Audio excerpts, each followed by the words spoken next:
একটি ঘোষণা দিয়েছিলেন, যেই ঘোষণার মধ্যে অন্যতম একটি দাবি ছিল নিউ সেটেলমেন্ট, যে আমরা একটি নতুন বাংলাদেশ চাই, নতুন সংবিধান চাই। সেই দাবির জন্য, বাস্তবায়নের জন্য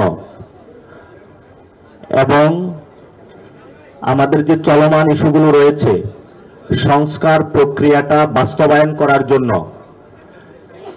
যারা লুটেরা ছিল, যারা খুন করেছিল, গুম করেছিল, তাদের বিচার নিশ্চিত করার জন্য গণ অভ্যুত্থানের যে স্পিরিট রয়েছে, যারা এটাকে ধারণ করে তাদেরকে আমরা পার্লামেন্টে পাঠানোর জন্য জাতীয় নাগরিক পার্টির গণতান্ত্রিক প্রক্রিয়ায় এই আয়োজনগুলো আমাদের শুরু হচ্ছে। এখানে একটি কথা আসে যে 24-এর গণ অভ্যুত্থানের কি কোনো চেতনা বিক্রি করা হচ্ছে?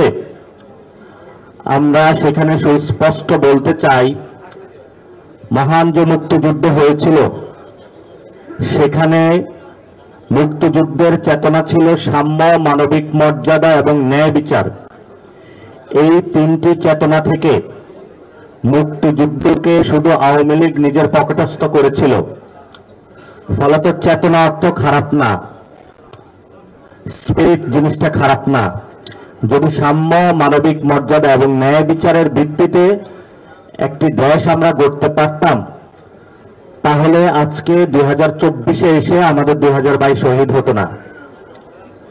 তেমনি ভাবে আমরা 24-এ যারা কুলি, মজুর, শ্রমিক, আমাদের শিক্ষার্থী ভাইয়েরা রাজপথে এসে রক্ত দিয়েছিল, তারা একটা স্পিরিটের জন্য রক্ত দিয়েছিল। তাদের স্পিরিটটা ছিল বাংলাদেশে একটা নিউ সেটেলমেন্ট হবে, বাংলাদেশে একটা সোশ্যাল কন্ট্রাক্ট হবে, বাংলাদেশের পলিটিক্যাল কালচার যেটা রয়েছে সেটার পরিবর্তন হবে। এই অভ্যুত্থানের স্পিরিট ছিল আর কোনো ব্যক্তি বা পরিবার ব্যক্তিগত করতে পারবে না। এই অভ্যুত্থানের স্পিরিট ছিল আমরা নারীদের জন্য একটি সুন্দর সমাজ তৈরি করব। এই অভ্যুত্থানের স্পিরিট ছিল আমাদের যারা মিডিয়া সেক্টরে ভাইরা কাজ করছেন তাদের জন্য আমরা সুন্দর এনভায়রনমেন্ট সৃষ্টি করে দেব। এই গণ অভ্যুত্থানের স্পিরিট ছিল আমাদের ট্রান্সপারেন্সি এবং অ্যাকাউন্টেবিলিটি ভিত্তিক একটি ব্যুরোক্রেসি হবে।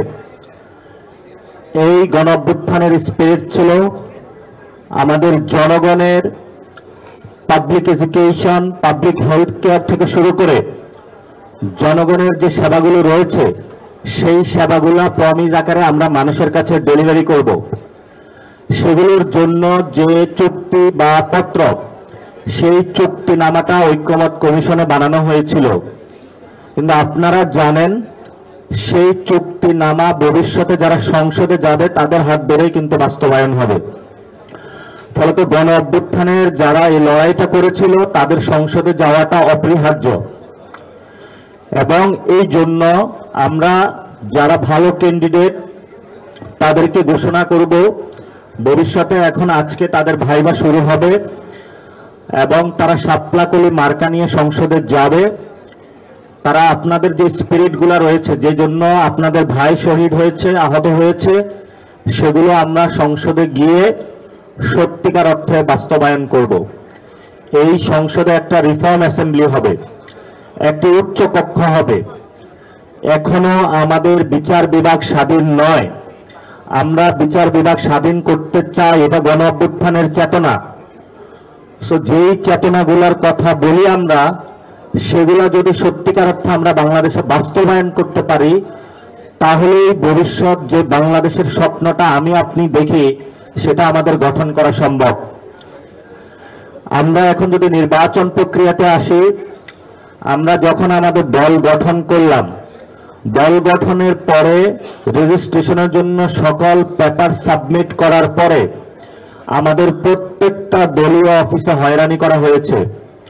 বিভিন্ন সংস্থার যারা ব্যক্তিবর্গ রয়েছেন তারা সেখানে যারা ভাড়া দিয়েছিল তাদেরকে ডিস্টার্ব করেছিল এবং মাঠ লেভেলে তাদেরকে হুমকি থেকে শুরু করে পারিবারিক হেনস্থা পর্যন্ত তাদেরকে করেছিল। তারপরে আসে আমাদের প্রতীক প্রশ্ন।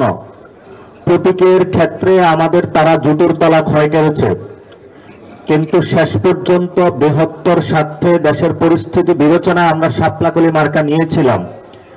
কিন্তু এখন পর্যন্ত ইলেকশন কমিশন থেকে আমরা আমাদের শাপলাকলির যে ডিজাইনটা এটা এখনো পাইনি, ফলত আমরা নির্বাচনী প্রচারণার কাজে নামতে পারছি না। এই ধরনের পরিস্থিতির মধ্য দিয়ে আমরা যাচ্ছি এবং ভবিষ্যতে যে নির্বাচনী মাঠে আমরা নামবো সেই মাঠে আমরা হুমকি পাচ্ছি এখন যে সকল প্রশাসনকে এক দলের আন্ডারে নিয়ে যেতে হবে। এটা তো আপনারা সকলেই জানেন, গতকালকে এই বক্তব্যটা ভাইরাল হয়েছিল। শুধু এটাই নয়, কোথাও যদি কেউ মিছিল মিটিং করে, প্রটেস্ট করে, নির্বাচনী কাজে যায়, তখন তাকে হুমকি ধমকি থেকে শুরু করে পরিবার পর্যন্ত সকলকে মারধরের পর্যন্ত ঘটনা আমরা শুনতে পাচ্ছি। নির্বাচন কমিশনে যারা আওয়ামী লীগ ছিল তাদেরকে তারা রিমুভ করে নাই, প্রশাসনে যারা আওয়ামী লীগ ছিল তাদেরকে তারা এখনো রেখে দিয়েছে। প্রস্তাবনা উঠেছিল দলীয় বিবেচনায় বিভিন্ন জায়গায় প্রশাসনিক নিয়োগ না দিয়ে স্বচ্ছ একটা প্রক্রিয়ার মাধ্যমে দেওয়া। আমাদের প্রশাসনের যিনি এখন হেড, এই কার্যক্রমটা ইউনূস স্যার হাতে নিয়েছেন। ফলত এই ইলেকশনে যদি কোনো ত্রুটি হয়, যারা রিটার্নিং অফিসার থেকে ডিভিশনাল যারা ডিসিএসপি রয়েছেন তারা কাজ করবেন, এই জবাবদিহিতার আওতায় কিন্তু ডক্টর ইউনূসকে আমরা আনতে বাধ্য হব।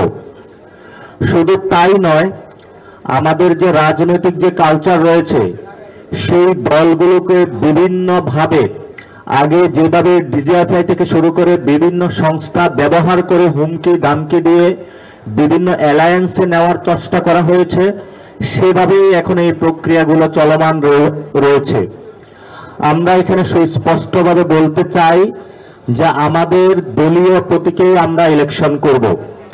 আমরা অপরাপর যে রাজনৈতিক দলগুলো রয়েছে তাদেরকে আহ্বান জানাবো যে আপনারা আপনাদের দলীয় যে প্রতীক রয়েছে সেটাতেও অংশগ্রহণ করুন। ফলত যে ধরনের রাজনৈতিক সমঝোতা বা এই ধরনের রাজনৈতিক পকটস্থ ছোট দল থেকে করা সেই সংস্কৃতি থেকে আমরা এবার বেরিয়ে আসতেছি।